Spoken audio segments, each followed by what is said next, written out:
In this lecture, we will study the physical and chemical events that take place during the fertilization. Previous lecture में हमने just ये कर लिया था कि fertilization कहाँ हो रही है, एम्ब्यूलाइजिक जंक्शन में कैसे हो रही है। पहले स्पर्म आता है, फिर वो मूव करता है, वो एक्टिव हो जाता है, एक्टिव होने के बाद सराउंड करता है किसको, सेकेंडरी oocyte को। फिजिकल और केमिकल इवेंट्स इन्वॉल्व करते हैं 5 स्टेप। फर्स्ट स्टेप इसमें हम कर रहे हैं acrosomal reaction.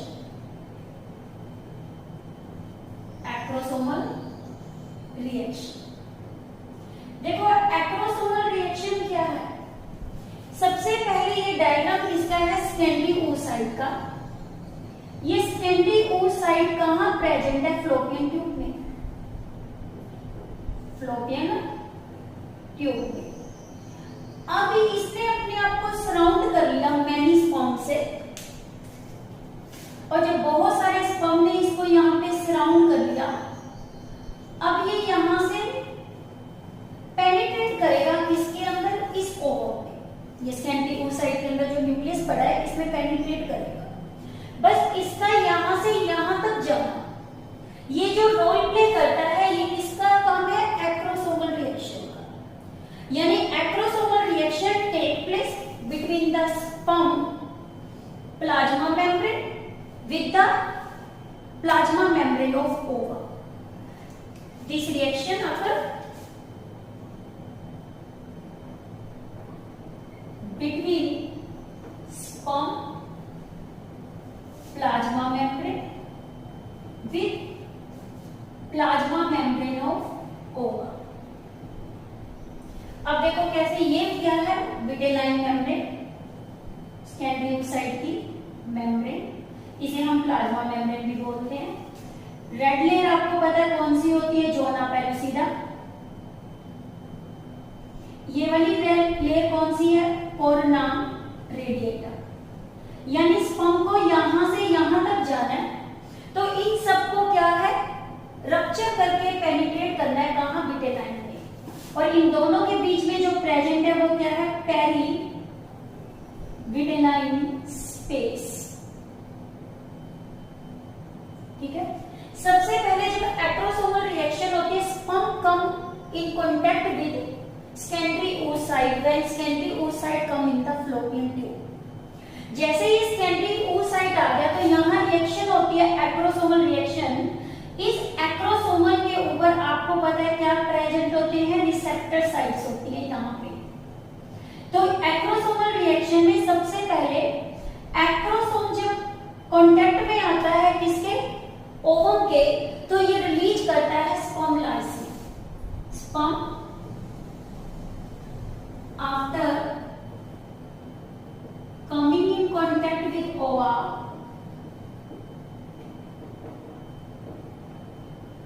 It release hydrolytic enzymes, या इसे क्या बोलते हैं, स्पर्म लाइसिन्स। यानी ये स्पर्म को क्या करते हैं, ब्रेक। और ये रिएक्शन क्या काम करती है, एक्सपोज करती है receptor side of sperm to attach with the ova. Acrosomal क्या करती है रिएक्शन, एक्सपोज करती है receptor side of sperm for ova. और ये रिएक्शन कौन सी होती है, कंपैटिबिलिटी रिएक्शन। मैं आपको पहले ही बता चुकी हूं, कंपैटिबिलिटी रिएक्शन क्या होती है, फर्टिलिजिन जो कौन रिलीज करता है, कौन, ओवा, और एंटी फर्टिलिजिन जो कौन सा होता है, स्पर्म। इसीलिए ये प्रोसेस कैसा है, स्पेसिफिक, स्पीशीज स्पेसिफिक। जैसे ही स्पर्म लाइसिन रिलीज हुए, 3 लाइसिन रिलीज हुए। पहला इसके अंदर आता है हाइलो यूरोनिडेज, सेकंड होता है corona penetrating enzyme, third acrosin, या इसे हम क्या बोलते हैं, थर्ड को जो बोलते हैं जोनालाइसिस, जोनालाइसिस। अब देखो जो ये फॉलिकल सेल्स है, सबसे पहले इनके बीच में ये ब्लैक कलर का जो एसिड है, ये इनको बाइंड करके रखता है, इसे क्या बोलते हैं, हाइड्रोइरोनिक एसिड। इस हाइड्रोइरोनिक बेस एंजाइम का क्या फंक्शन होता है, सबसे पहले ये क्या करेगा, डिजोल्व करेगा किसको, hyaluronic acid of fallopian cell. ये क्या काम करता है, dissolves the hyaluronic acid of follicular cell. हो गया। अब इसकी वजह से जैसे ही एक्रोसोम इसके कांटेक्ट में हुआ है, कंपैटिबिलिटी रिएक्शन होगी, फर्टिजिन एंटी फर्टिजिन कांटेक्ट में आ गए। अब एक्रोसोम क्या करेगा, पेनिट्रेट कर इसमें यहाँ पे अपनी क्या करेगा, सेक्रीशंस, इसकी रिसेप्टर, ये सेक्रीशंस हो गई। इन सेक्रीशंस ने क्या कर लिया, डाइजेस्ट कर लिया किसको, हाइड्रोइरोनिक एसिड को। अब ये स्पर्म यहां जाता जाता क्या कर गया, पेनिट्रेट कर गया, ये इसको पहले कर दिया, फिर अपने सेक्रीशन से सेकंड इसने क्या रिलीज किया, कोरोना पेनिट्रेटिंग एंजाइम। इसका काम होता है क्या करना, डिजोल्व करना कोरोना रेडिएटर को, dissolve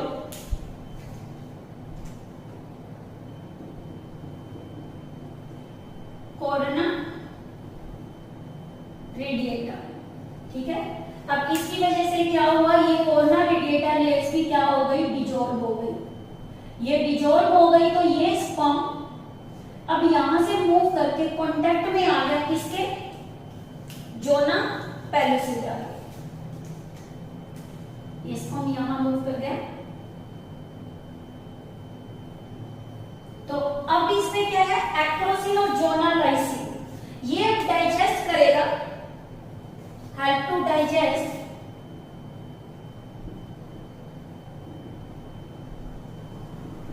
corona zona pellucida, zona pellucida. अब ये जोना पेलुसिडा हो गई, यहाँ पे इसके कांटेक्ट में आ गया और यहाँ पे रिएक्शन हो गई, कौन सी, कंपैटिबिलिटी रिएक्शन, यानी कि इस पे फर्टिजिन होगा, इस पे एंटी फर्टिजिन, जिसकी वजह से ये स्पर्म इस पे बाइंड हो गया। तो ये एक्रोसोमल रिएक्शन है। एक्रोसोमल रिएक्शन नहीं हो सकती किस कंडीशन में, कैल्शियम आयन नेसेसरी है, यदि कैल्शियम आयन नहीं है तो स्पर्म कैपेसिटेटेड नहीं होता, और जब ये इसमें रिएक्शन होती है तो ये कैल्शियम आयन अंदर जाने शुरू हो जाते हैं, तब ये एक्रोसोमल रिएक्शन होती है। विदाउट कैल्शियम आयन ये यानी कि नेसेसरी है, किसके लिए, एक्रोसोमल रिएक्शन के लिए। इसके अलावा optimum pH,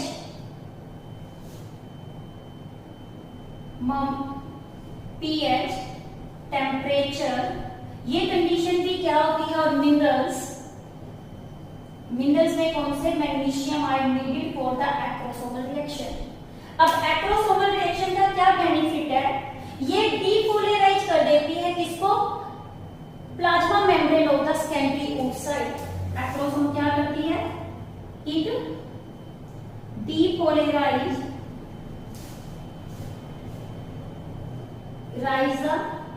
plasma membrane of secondary oocyte। ठीक है, और यहां पे ये डीपोलराइज हो गया, जिसका विच prevents fast blow टू पोलिस्पर्मी। कैसे, इतने सारे स्पर्म है, यदि ये सारे ही स्पर्म अटैच हो जाए इस ओवा के साथ तो क्या होगा, फर्टिलाइजेशन प्रोसेस क्या होगा, बहुत सारे स्पर्म एंटर पोलिस्पर्मी। ये क्या करती है रिएक्शन, पोलिस्पर्मी को क्या करती है, प्रिवेंट, ताकि एक ही स्पर्म मूव करे कहां, ओवा की तरफ। और ये किसने डिटरमाइन किया, कंपैटिबिलिटी रिएक्शन ने, और इसकी वजह से क्या होगा, मेम्ब्रेन डीपोलराइज होगी, इसने फास्ट फ्लो कर दिया किसका, पोलिस्पर्मी का। अब देखो जैसे ही यहाँ पे ये जोना पेलुसिडा के साथ अटैच हो गई कौन, एक्रोसोम की मेम्ब्रेन, अब ये और पंचर करके यहाँ आगे मूव कर गया। अगली रिएक्शन में हम देखें,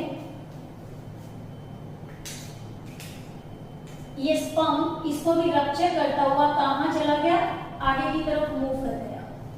अब सेकेंड रिएक्शन जो होती है उसे हम क्या बोलते हैं, कोर्टिकल रिएक्शन।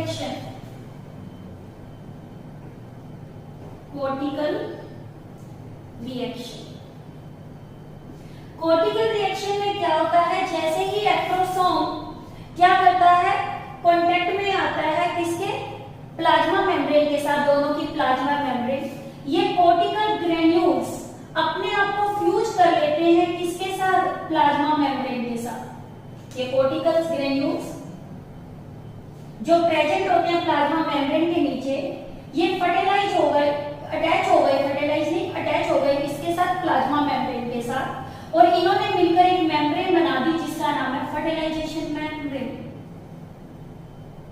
Fertilisation membrane. और ये फर्टिलाइजेशन मेम्ब्रेन बनने के बाद ये मेम्ब्रेन यहाँ पे क्या बनाती है, कोन बनाती है। ठीक है, ये कोन इसको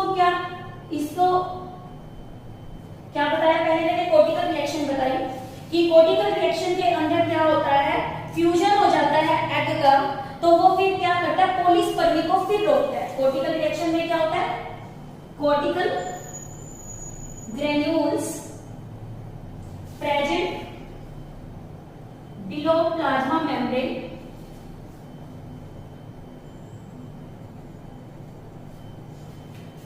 fuse with plasma membrane and form fertilization membrane।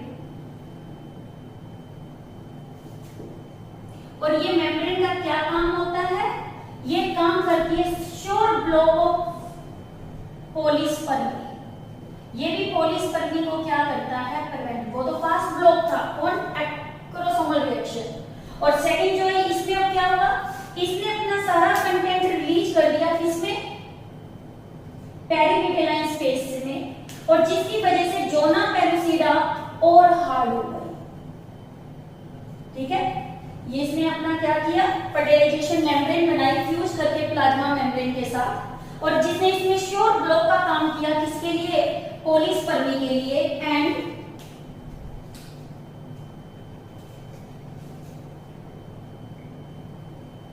release their content in perivitelline space to make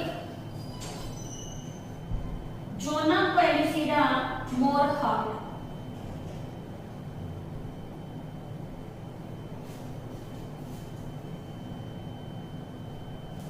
which prevents polispermy। ये भी किसको प्रिवेंट कर रहा है, पोलिस्पर्मी को। अब आता है स्पर्म एंट्री। स्पर्म एंट्री में क्या होता है, जो ये प्लाज्मा मेम्ब्रेन है इसने यहाँ पे क्या किया, एक कोन बनानी शुरू कर दी। ये प्लाज्मा मेम्ब्रेन ने इसकी ने यहाँ पे क्या किया, एक कोन बना ली, यहाँ पे ये कोन बन गई। इस कोन के ऊपर रिसीव हो गया कौन, स्पर्म। ये स्पर्म यहाँ पे क्या हो गया, रिसीव हो गया, तो ये क्या बनती है यहाँ पे, cone of reception. Cone of क्या बनती है, रिसेप्शन। यानी स्पर्म एंट्री जब होती है तो इसमें फॉर्मेशन हो जाती है किसकी, कोन ऑफ रिसेप्शन। और कोन ऑफ रिसेप्शन को हम क्या बोलते हैं, fertilisation cone. Now the third reaction, इसमें कौन सी है, फर्स्ट आपकी एक्रोसोमल, सेकंड कोर्टिकल रिएक्शन, दोनों का ही काम है पोलिस्पर्मी को प्रिवेंट करना। थर्ड इसमें कौन सी है, स्पर्म एंट्री। स्पर्म एंट्री क्या हुई, at the point of contact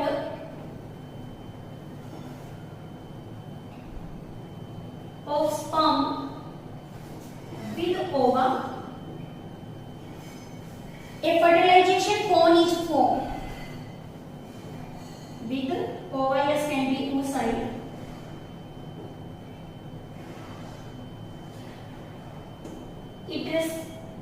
it form cone of reception। cone of reception also called fertilization cone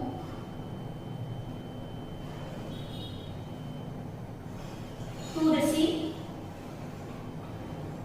sperm। ठीक है, अब स्पर्म इसके क्या हो गया, कांटेक्ट में आ गया। जब स्पर्म इसके कांटेक्ट में आ गया, अब इसमें स्पर्म की क्या हो गई, एंट्री। साथ साथ आपको पता है इसमें क्या है, डिस्टल सेंट्रियोल, वो क्या हो जाएगा, डिवाइड्स हो जाएगा to form two centriole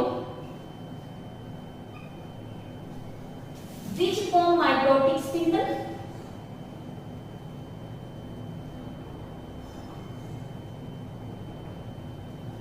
For division of ovum, क्योंकि ओवम लैक करता है किसको? सेंट्रियोल को। तीनों पॉइंट हो गए। अब थर्ड पॉइंट आता है जिसे हम क्या बोलते हैं? कैरियोगैमी। कैरियोगैमी में क्या होगा? दोनों के न्यूक्लियस आपस में क्या करेंगे? फ्यूज करेंगे। फ्यूज होने के बाद वो क्या बनाएंगे? Zygote.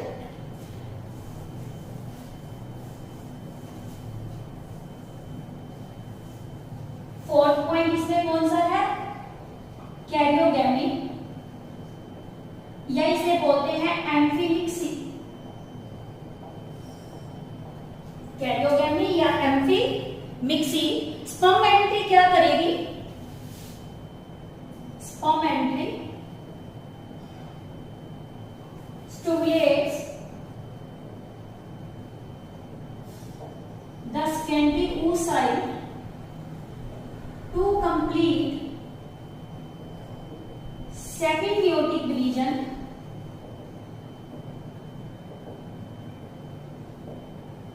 to form ovum and polar body। ठीक है, जैसे ही अब स्पर्म यहां से इसमें एंटर कर गया तो ये वाला जो न्यूक्लियस है ये डिवाइड हो जाएगा और ओवम में क्या हो जाएगा? कन्वर्ट हो जाएगा। और जब ये मेयोटिक डिवीजन कंप्लीट हो गया, अब ये वाला स्पर्म एंटर कर जाता है किसके अंदर? सिर्फ न्यूक्लिएटेड पार्ट एंटर कर गया। ये न्यूक्लिएटेड पार्ट एंटर कर गया किसके अंदर? ओप्लाज्मा में। इसका मिडल पीस और टेल, और ये क्या है आपका? कहां रह गया? बाहर रह गया। और सिर्फ कौन सा पार्ट क्या है? Nucleated part. इस केस में इसको मेल का क्या बोलते हैं? प्रोन्यूक्लियस। और जो यहां पे इसने डिवाइड होके बनाया ये क्या बनेगा? फीमेल का प्रोन्यूक्लियस। दोनों आपस में फ्यूज हो जाएंगे और फ्यूज होके क्या बना देंगे? Zygote. And ovum and polar body is release. Now sperm leaves the middle piece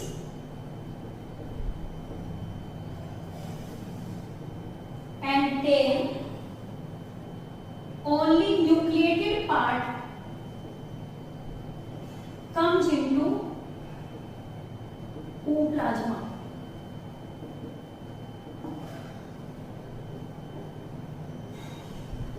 It results in the formation of male pronucleus.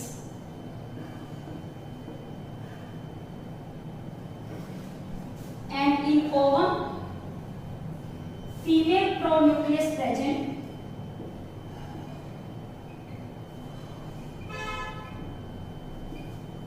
Both move to each other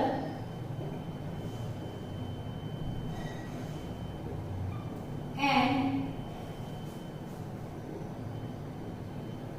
form zygote. So this process is called amphimixy. कि क्या बताया कि जैसे ही इसने इसको touch किया, touch करने के बाद क्या होगा? मेल प्रोन्यूक्लियस बन गया। बाकी सारे न्यूक्लिएटेड पार्ट अंदर ओप्लाज्मा में चला गया। अब ये दोनों एक दूसरे के पास मूव करने लग गए। मूव हो गए, ये आपस में फ्यूज हो गए।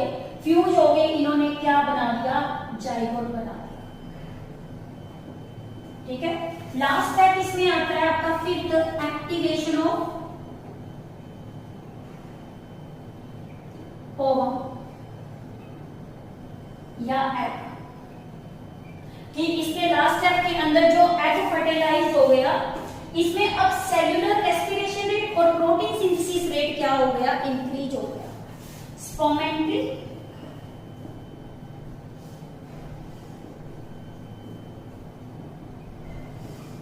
Metabolised, sperm entry stimulate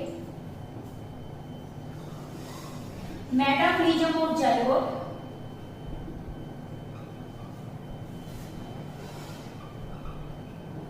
of zygote. It increases the cellular respiration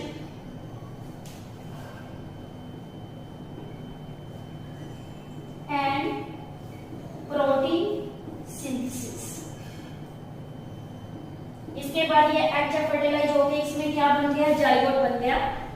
zygote बनने के बाद इसमें क्या होता है, सेलुलर रेस्पिरेशन रेट भी क्या हो जाता है, इंक्रीज हो जाता है, प्रोटीन सिंथेसिस इंक्रीज ग्रेटली। ये हमारे सारे स्टेप्स थे किसके, प्रोसेस ऑफ फर्टिलाइजेशन के। अब देखो क्या क्या सिग्निफिकेंस होते हैं फर्टिलाइजेशन के। फर्टिलाइजेशन सबसे पहली बात क्या करता है, डिप्लॉइड कंडीशन को मेंटेन करता है। What is the importance of fertilisation? First, it maintains the diploid condition, helping the fusion of male and female gamete. Second, it helping the formation of the zygote. Third, it makes the fertilisation membrane which prevents the polyspermy. Fourth, it help in the determination of the sex of the developing fetus. Which sperm get fused with the ova. If X is fused, it help in the formation of female baby. और if Y is fused, it help in the formation of the boy baby. और ये क्या करता है? It provides the specificity to the human species. Next, it provides a centriole to the ova.